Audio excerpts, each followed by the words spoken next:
सत्य वचन, अमर वचन, जीवित वचन, दिव्य वचन, सत्य वचन, अमर वचन, जीवित वचन। साई दा बामा बनी दा बामा बगरे जनी रे जनी रे जनी रे जनी रे सा।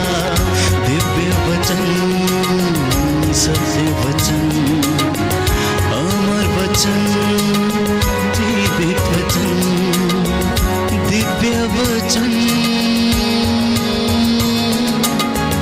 दिव्य वचन।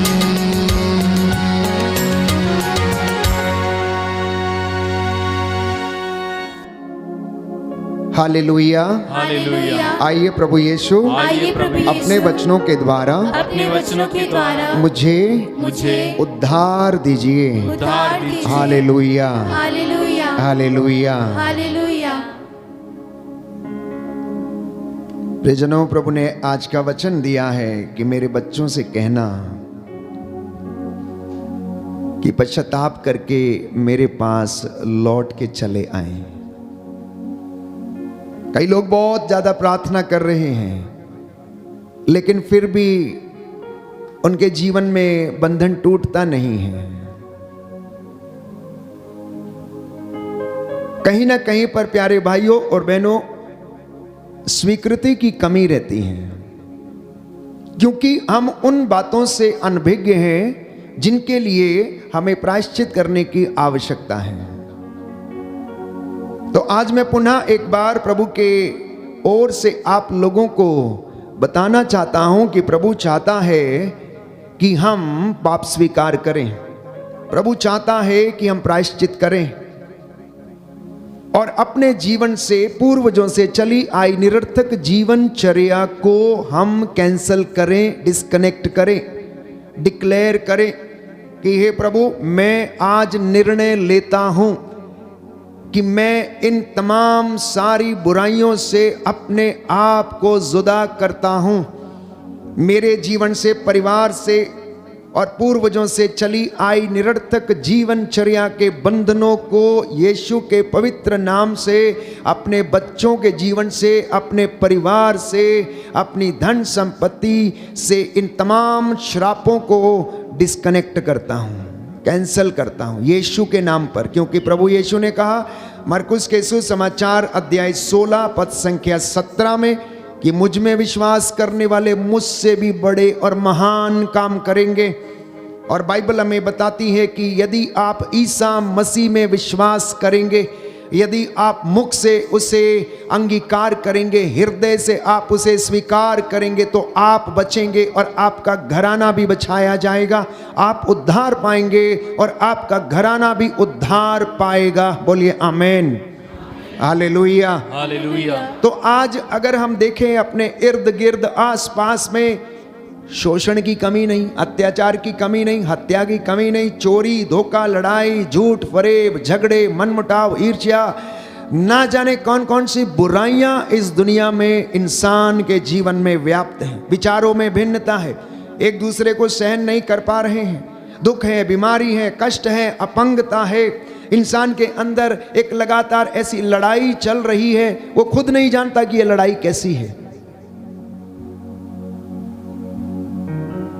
प्यारे भाइयों और बहनों, इंसान दवाइयां खाते जा रहा, उसको खुद पता नहीं कि उसे बीमारी क्या है, कुछ पता नहीं कि क्या होता है, उसे क्या उसके अंदर चलता है, ना जाने वो क्यों बीमार पड़ा रहता है।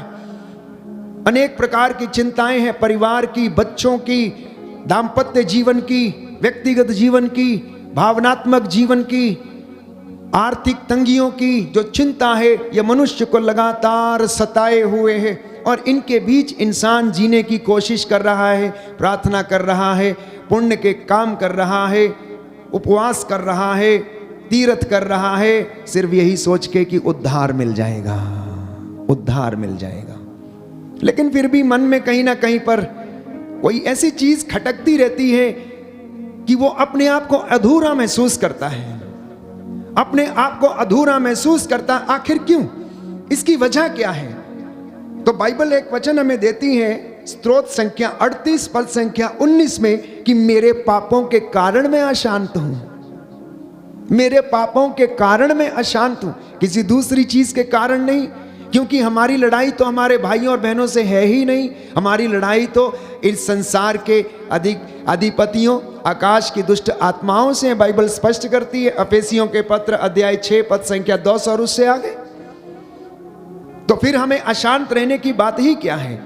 हमारे अंदर ही अंदर एक अंतर्द्वंद चलता रहता है, लड़ाई चलती रहती है। हम अपने ही अपराध बोध से जूझते रहते हैं। हमारे अपने ही गिल्ट फीलिंग्स हमको क्या करती हैं? काटती रहती हैं। घुन की तरह वो हमें, प्यारे भाइयों और बहनों, ड्रिल करते रहती हैं और हम खोखले होते रहते हैं। इसलिए प्रभु कहता है कि तुम मेरे पास चले आओ, तुम प्रायश्चित करो, क्योंकि प्रायश्चित और स्वीकृति में तेरा कल्याण है। यशायाह नबी का ग्रंथ अध्याय 30 पद संख्या 15। तो प्रभु का वचन हमें बताता है यिर्मयाह नबी के ग्रंथ में कि ये सारी समस्याएं आखिर क्यों हैं? आखिर क्यों इंसान दुखी है? वो अपने अधर्म के कारण दुखी है। बाइबल इसके विषय में बताती है यिर्मयाह नबी का ग्रंथ अध्याय 5 पद संख्या 25 में कि तुम्हारे पापों ने तुमको उन वरदानों से वंचित कर दिया है जो परमेश्वर ने तुम्हें दिए थे। तुम अपने अधर्म के कारण परमेश्वर से दूर चले गए हो। और जब तक ये पाप, ये अंधकार इंसान के जीवन में रहता है, प्रियजनों, उसके जीवन में ये होना अनिवार्य है। ये होना अनिवार्य है, क्योंकि प्रवक्ता कहता है अध्याय 21 पद संख्या 4 में कि हर बुराई, हर कुकर्म, हर पाप, हर अपराध दुधारी तलवार के जैसा है।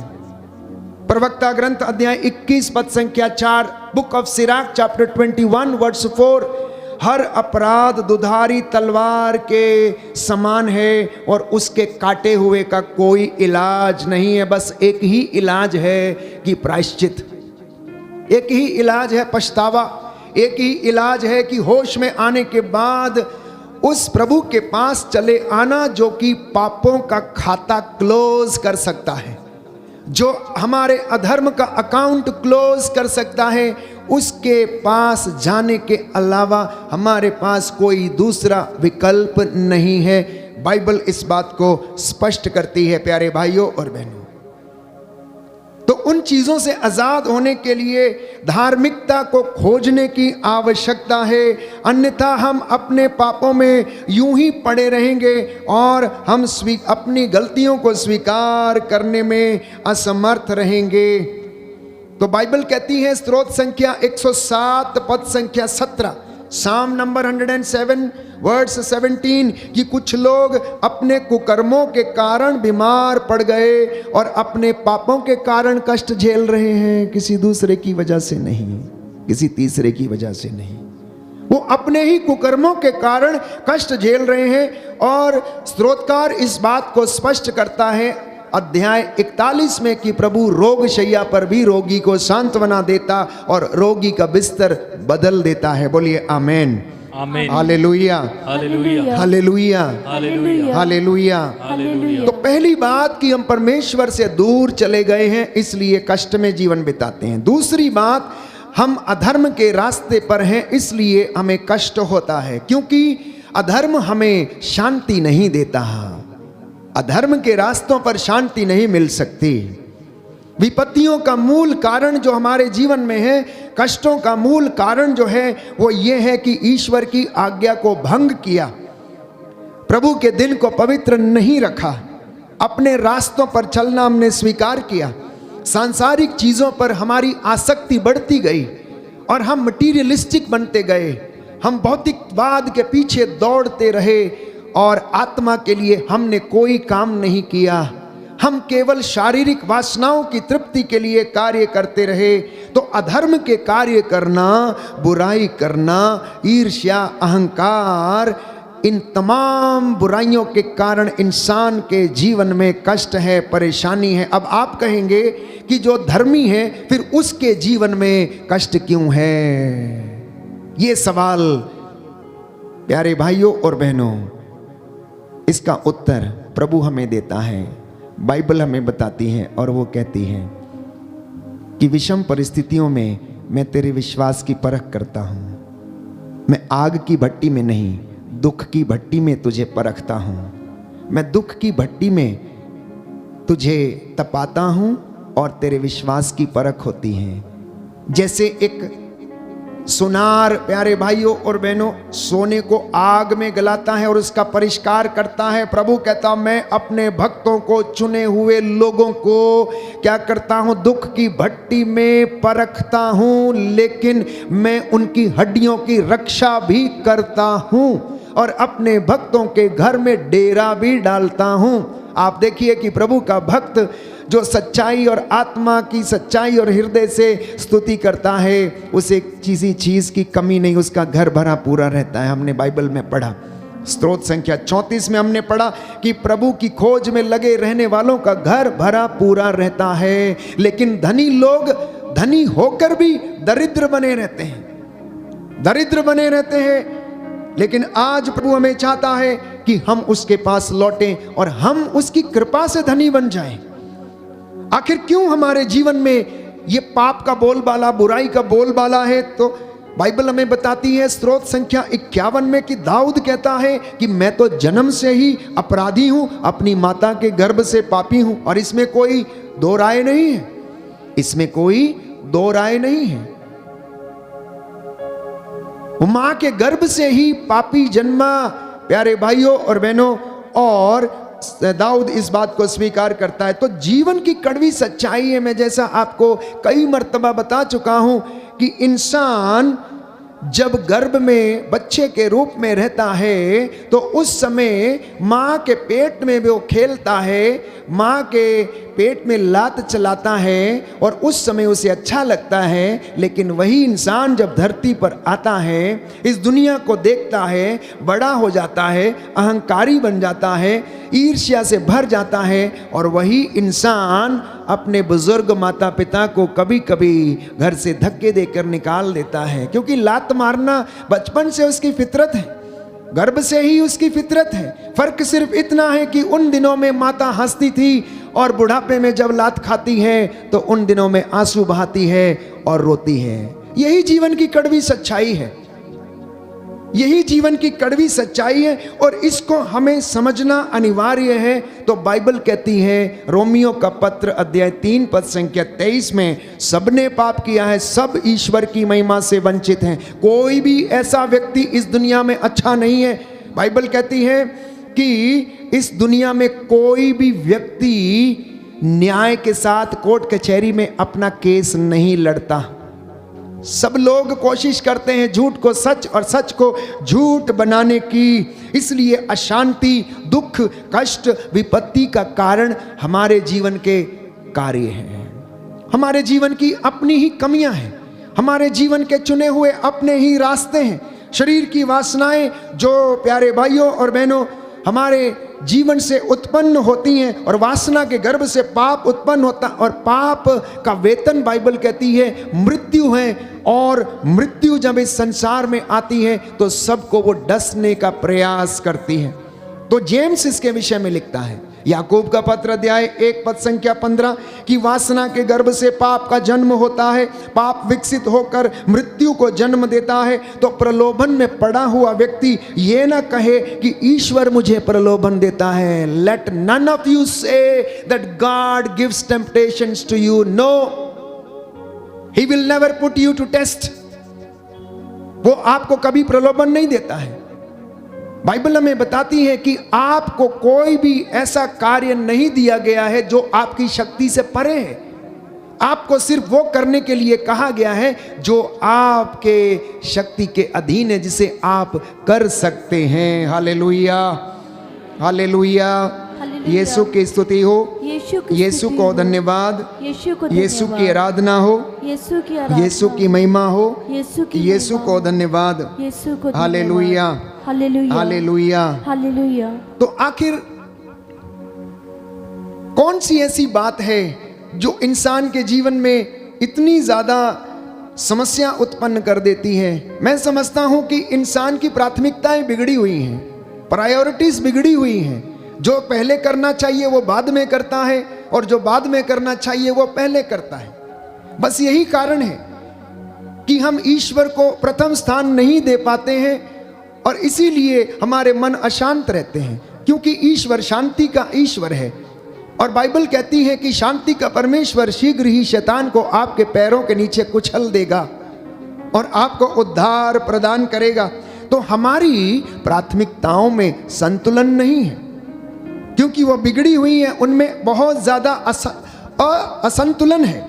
तो हमें नहीं मालूम है कि प्रथम स्थान पर क्या होना चाहिए। तो ये आज का जो वचन है, आपका जीवन ये बदल देगा प्यारे भाइयों और बहनों। आज के वचन जो मैं आपको सुना रहा हूं, अगर आप इसको स्वीकार करेंगे तो ये आपका जीवन बदल देंगे। ये ऐसा क्यों होता है? क्योंकि बाइबल इसके विषय में लिखती है। उत्पत्ति ग्रंथ अध्याय 8 पद संख्या 1 में हम पढ़ते हैं कि मनुष्य की प्रवृत्ति बुराई की ओर है। मनुष्य की प्रवृत्ति बुराई की ओर है। उत्पत्ति ग्रंथ अध्याय 6 में हम पढ़ते हैं कि मनुष्य के मन में बुरे विचार उत्पन्न होते हैं। निर्गमन ग्रंथ अध्याय 32 पद संख्या 22 में हम पढ़ते हैं कि मनुष्य का झुकाव पाप की ओर है। पाप हमारे जीवन का हिस्सा है। कमियां, कमजोरियां, बुराई ये हमारे जीवन का हिस्सा है। अब आप पूछेंगे कि आखिर ये हमारी जिंदगी में क्यों आया और परमेश्वर ने इसे हमसे आजाद क्यों नहीं किया? परमेश्वर ने प्यारे भाइयों और बहनों जब आदम से ये कहा, क्योंकि तूने ये फल खाया, क्योंकि तूने इसका कहना माना, क्योंकि तू बहक गया और प्रलोभन में पड़ गया, अब देख कि तू जिंदगी भर अपने पसीने की कमाई खाएगा और दिन रात तू मेहनत करेगा, और धरती तेरे लिए ऊंट कटारे क्या करेगी?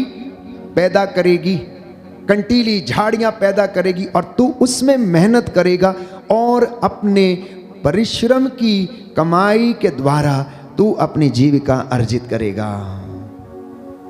ये उसे आशीर्वाद था कि जा कर ले अपनी मर्जी। तू चाहता था कि ऐसा कर, लेकिन तेरे विश्वास की परख तेरी इन्हीं परिस्थितियों में होगी।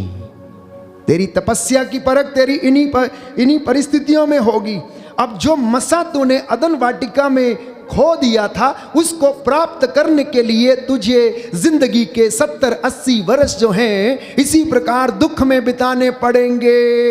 इसीलिए इंसान के जीवन में ये प्रलोभन आते रहते हैं, वो गिरता है, उठता है, और प्यारे भाइयों और बहनों जो इसमें खरे उतरते हैं वो फिर से परमेश्वर की हजूरी में उसी स्थान को पाते हैं जो अदन वाटिका में खो दिया था। क्योंकि यीशु ने तो हमें रास्ता दिखा दिया, यीशु ने हमें उद्धार दिला दिया। और संत पौलुस कहता, आप अपनी मुक्ति के लिए डरते कांपते हुए प्रयत्न करते जाएं। यदि आप फिर से उस स्थान को पाना चाहते हैं जिससे आप नीचे गिरा दिए गए हैं, प्रकाशित वाक्य अध्याय 2 में प्रभु का वचन ये कहता है कि तुम याद करो कि तुम कितने ऊंचे सिंहासन से नीचे गिर गए हो।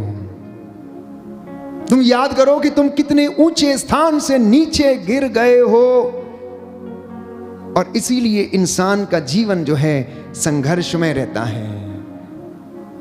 और वास्तव में ये होना भी चाहिए, क्योंकि ये शरीर और आत्मा एक दूसरे के विरोधी हैं। शरीर कुछ चाहता है, आत्मा कुछ और चाहती है, और इन दोनों में क्या है? सामंजस्य नहीं है। और इसीलिए हम क्या करते हैं? पाप करते हैं, इसीलिए पुण्य भी करते हैं, इसीलिए हम लोग अच्छे काम करते हैं, बुरे काम भी करते हैं, झूठ भी बोलते हैं, सच भी बोलते हैं, हर तरीके का काम करते हैं। क्योंकि ये दो तरीके के फोर्स हमारे अंदर हैं, एक शारीरिक और एक आत्मिक। तो जब ये दोनों फोर्स प्यारे भाइयों और बहनों कार्य करते हैं हमारे जीवन में, तो इंसान का इधर उधर भटक जाना स्वाभाविक है। इंसान का इधर उधर भटक जाना स्वाभाविक है। लेकिन इससे ज्यादा महत्वपूर्ण बात यह है कि अगर कोई व्यक्ति अंत तक धीर बना रहता है, धैर्य के साथ काम करता, परमेश्वर के साथ जुड़ा रहता, दिन रात उसकी खोज में लगा रहता है, तो वह उसे आजाद करता है।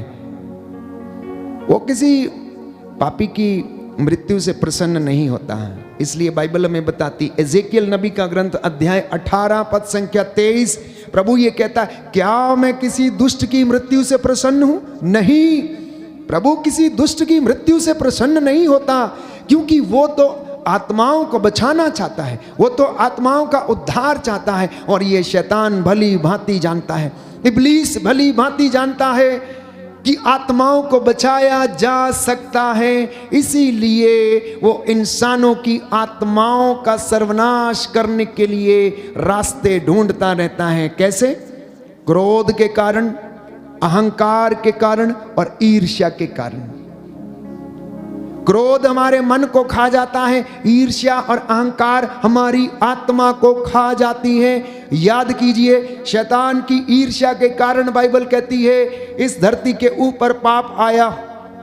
केवल शैतान की ईर्ष्या के कारण तो सबसे पहला पाप जो था वो स्वर्ग राज्य में इब्लीस के द्वारा किया गया, क्योंकि उसने ईश्वर की आराधना करना छोड़कर अपने आप को खुद ईश्वर के स्थान पर रखा और अपने संगी साथियों से कहा कि तुम मेरी आराधना करो। और बाइबल कहती है कि परमेश्वर ने उसके साथ सैकड़ों स्वर्गदूतों को जो उसकी मंडली में थे धरती के ऊपर पटक दिया और उन्हें न्याय के दिन तक अंधकार की कोठरी में बंद करके रख छोड़ा है। प्यारे भाइयों और बहनों, तो बाइबल हमें हर चीज का रास्ता दिखाती है, बताती है, और प्रभु हमें बताता है कि इनसे ऊपर उठने का उपाय क्या है,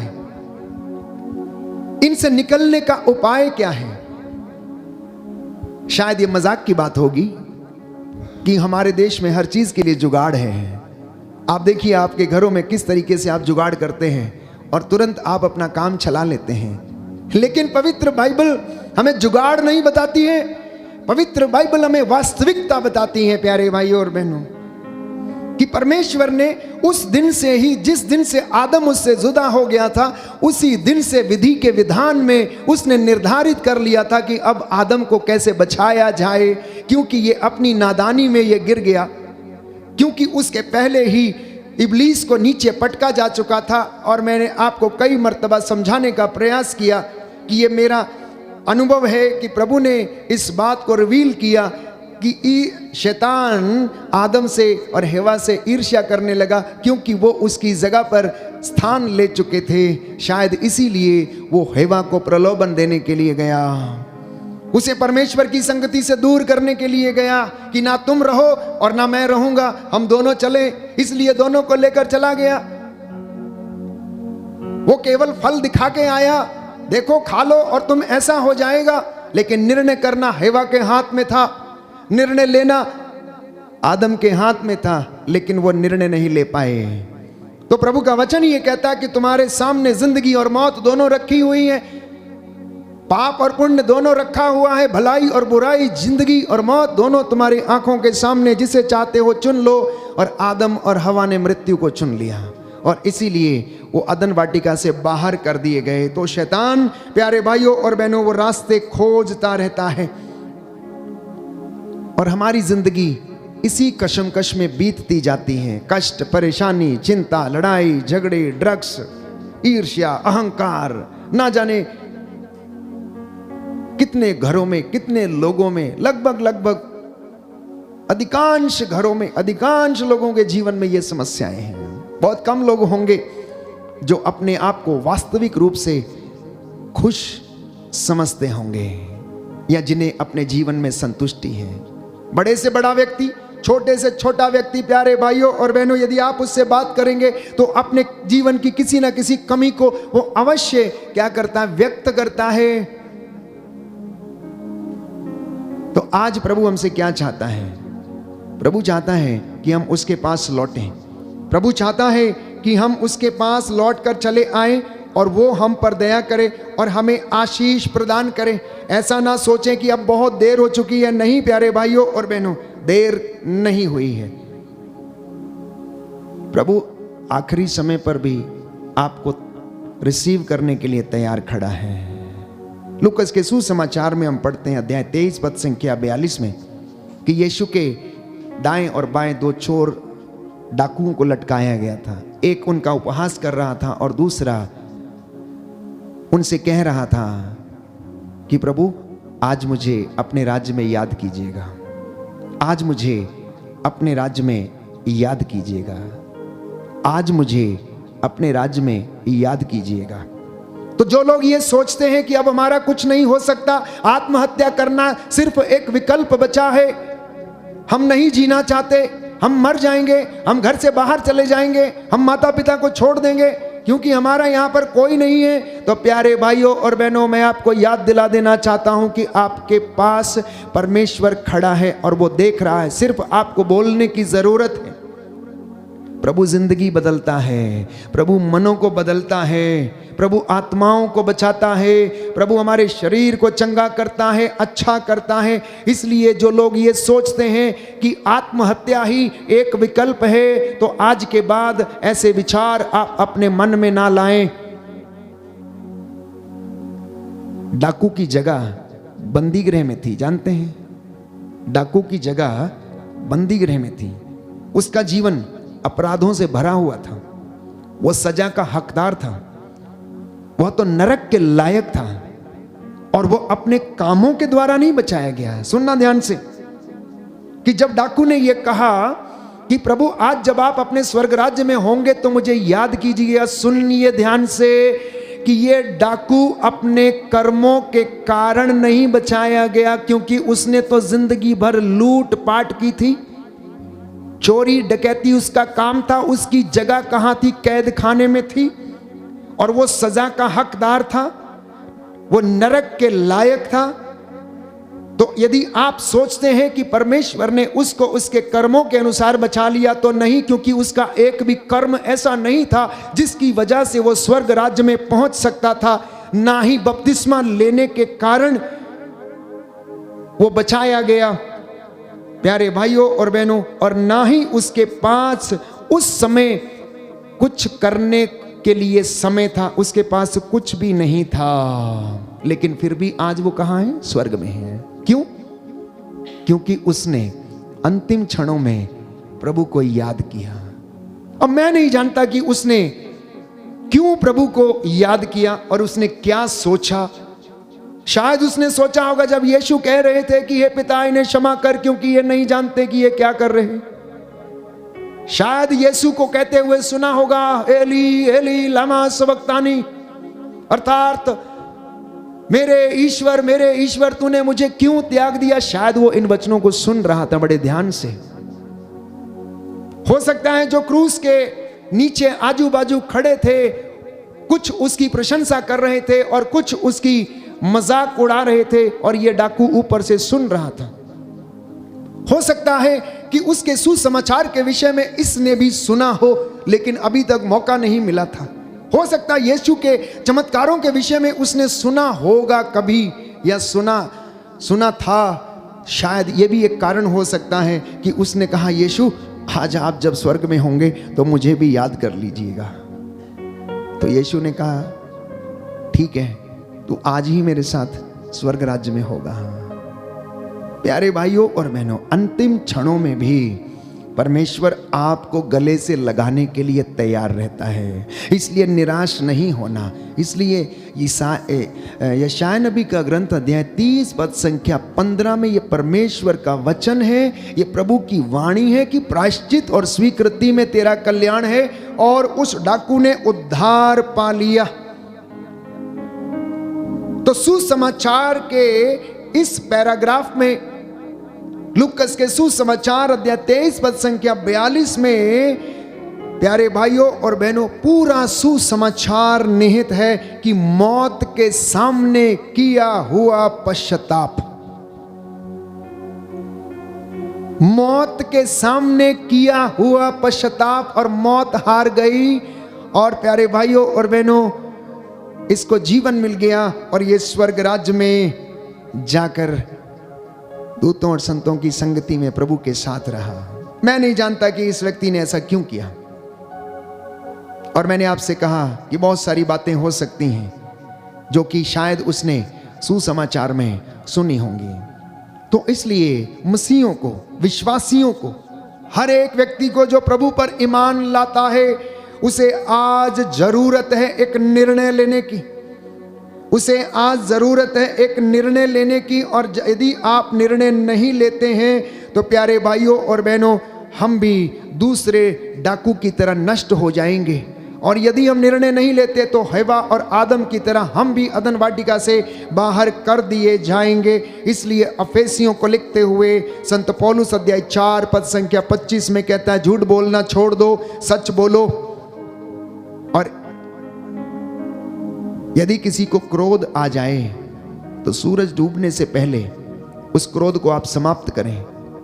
उस क्रोध के कारण आप पाप ना करें, मुख से अश्लील बातें ना निकालें। आपके मन में उत्तेजना, कटुता, क्रोध, लड़ाई, झगड़ा, परनिंदा और हर तरह की बुराई को आप दूर करें। क्रोध और ईर्ष्या के कारण अनेक रिश्ते टूट गए हैं। क्रोध और ईर्ष्या के कारण अनेक प्रकार की कलीसियाएं बर्बाद हो गई। क्रोध और ईर्ष्या और अहंकार के कारण प्यारे भाइयों और बहनों अनॉइंटिंग चली जाती है, मसा छिन जाता है और हम प्रभु की कृपा से वंचित हो जाते हैं। और याद रखिए, the moment you lose the anointing you fall short of the glory of the Lord. जैसे ही हमारी जिंदगी से अभिषेक जाता है, प्रभु का मसा चला जाता है, वैसे ही हमारे जीवन में ये कष्ट, दुख, परेशानी, विपत्ति आने लगती है और हमको घेर लेती है। तो सफन्या नबी के ग्रंथ अध्याय 2 पद संख्या 3 में प्रभु का वचन कहता, विनम्रता और पवित्रता की साधना करते जाओ।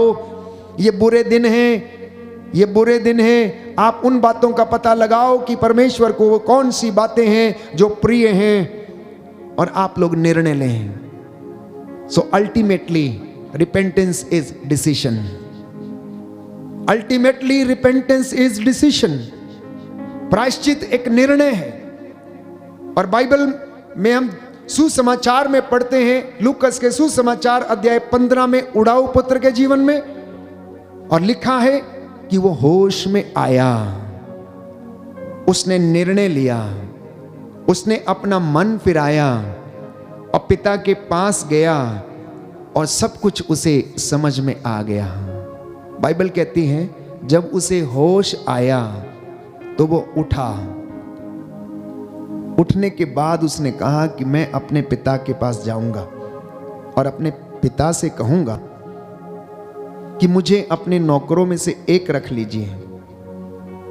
मैं आपका बेटा कहलाने के योग्य नहीं हूं। प्यारे भाइयों और बहनों, जब तक हम होश में नहीं आते तब तक हम यूं ही कष्ट में रहेंगे। और जब तक उड़ाऊ पुत्र को होश नहीं आया था, वो जानवरों का भोजन ही खा रहा था। लेकिन जब उसे होश में आ गया कि मेरे पिता के घर में सैकड़ों मजदूर भरपेट भोजन खाते हैं, मैं एक ऐसे धनी व्यक्ति का, धर्मी व्यक्ति का बेटा हूं जो अपना घर छोड़कर यहां आ गया, मैं भूखों मर रहा हूं। ऐसी ही जिंदगी शायद मेरी और आपकी भी हो सकती है जब हम प्रभु से दूर चले जाते हैं। अनुग्रह प्रभु के पास है, अनॉइंटिंग उसके पास है, चंगाई उसके पास, उद्धार उसके पास, मुक्ति उसके पास, हमारी उन्नति उसके पास, सब कुछ उसके पास। और यदि हम छोड़कर अपनी उन्नति, अपनी प्रसन्नता और हमारी खुशी अगर हम भौतिक चीजों में खोजते हैं तो प्यारे भाइयों और बहनों, कुछ ना कुछ गड़बड़ अवश्य हमारे जीवन में हो जाएगा। जक्कैया उसके जीवन में उसने एक निर्णय लिया, he repented, और उसने बोला आज मैं निर्णय करता हूं, today I decide to sell off my property and distribute 50% of my property to the poor people। वो उसका निर्णय था। और निर्णय जैसे ही हुआ, प्यारे भाइयों और बहनों, यीशु ने कहा आज इस घर में मुक्ति का आगमन हो गया। तो जिंदगी में एक स्टैंड लेना, लाइफ में एक स्टैंड लेना। मसीहों, प्रभु के लोगों, प्रभु के चुने हुए लोगों, आप बार बार कलीसिया में पुरोहित के पास पाप स्वीकार का संस्कार ग्रहण करने के लिए जाते हैं, तो अपनी जिंदगी में वो स्टैंड लेना और खड़े हो जाना। अगर आप ऐसा करते हैं तो दुख कितना भी बड़ा क्यों ना हो, उसे गिरना होगा।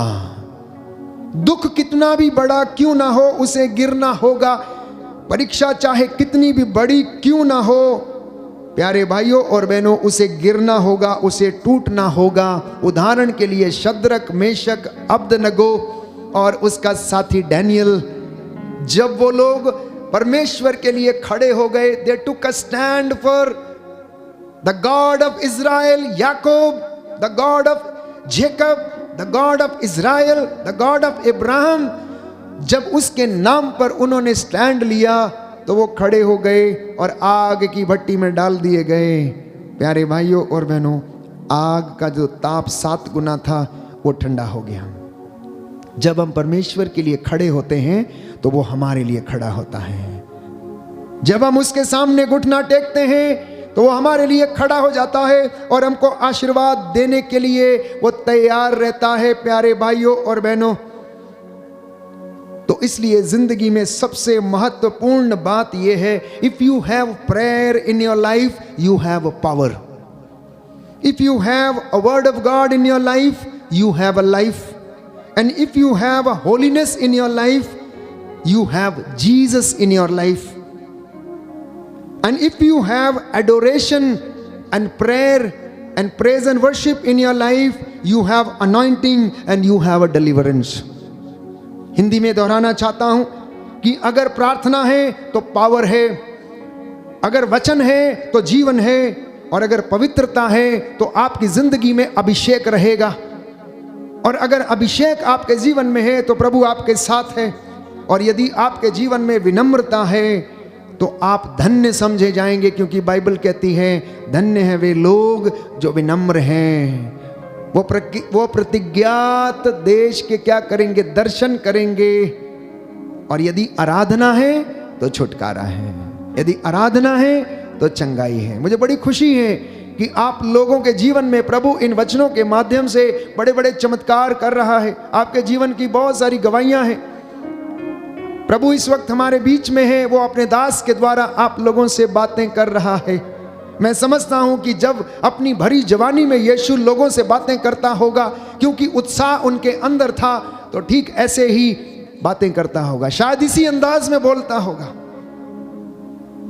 क्योंकि अगर सुसमाचार की लाइनों के भीतर छिपे हुए भावों को यदि हम पढ़ें प्यारे भाइयों और बहनों, तो हम प्रभु के मनोभाव को समझेंगे, प्रभु के मनोभाव को समझेंगे।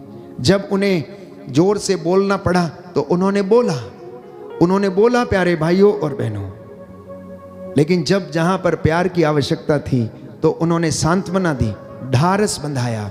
जब रोने की बात आई तो लाजरस की कब्र के सामने खड़ा होकर वो रोने भी लग गया। उसने आंसू बहाए, यरूशलेम की ओर देखकर, उसने मंदिर की ओर देखकर आंसू बहाए। ये प्रभु का मानवीय स्वभाव था। प्यारे भाइयों और बहनों, वो हमारे बीच में रहा मनुष्य बनकर, मेरे और आपके जैसे उसने जिंदगी को जिया, उसने महसूस किया। वो हमारे दुखों को जानता है, हमारे कष्टों को जानता है, हमारी कमजोरियों को जानता है, और इसलिए वो तैयार रहता है कि हमें कब उठाए। इसलिए दूतों को आदेश देता है, जाओ और इन्हें उठाओ, इन्हें हाथों पर उठा लो, गिरने से इनके पैरों को पत्थर से चोट ना लगे। अंतिम क्षण तक वो हमारा इंतजार करता रहता है, और यीशु हमारी आत्मा को बचाने के लिए प्यारे भाइयों और बहनों तत्पर है। इसलिए हम प्रार्थना करें, प्रभु हमें आशीष दे। आज की इस संध्या वंदना के दौरान जो वचन आपने सुने हैं, प्रभु इसके माध्यम से आपका जीवन बदले और आपके जीवन में उद्धार आ जाए। याद रहे, जो प्रार्थना में नहीं है वो जीवन में भी नहीं होगा, और जो जीवन में नहीं है वो आपके परिवार में भी नहीं होगा। आपकी समस्याओं का हल आपसे इतनी दूर है जितने ज़मीन से आपके घुटने दूर हैं। इसलिए बाइबल में चलना सीख लें, आपके जीवन में रिजल्ट दिखने लगेंगे। आपको बाइबल के अनुसार जिंदगी जीना सीख लें और आपकी ज़िंदगी में आपको रिजल्ट दिखने लगेंगे। परमेश्वर में खड़े रहना, और परमेश्वर आपके लिए खड़ा रहेगा। परमेश्वर में चलना और बोलना सीख लीजिए, तो आपके जीवन में कष्ट भले ही आएंगे, लेकिन प्यारे भाइयों और बहनों, उसकी कृपा हमारे लिए पर्याप्त होगी, क्योंकि संत पौलुस ने कहा कि उसकी कृपा मेरे लिए पर्याप्त है। उसका घर बनाते जाइए और वो आपका घर बनाए।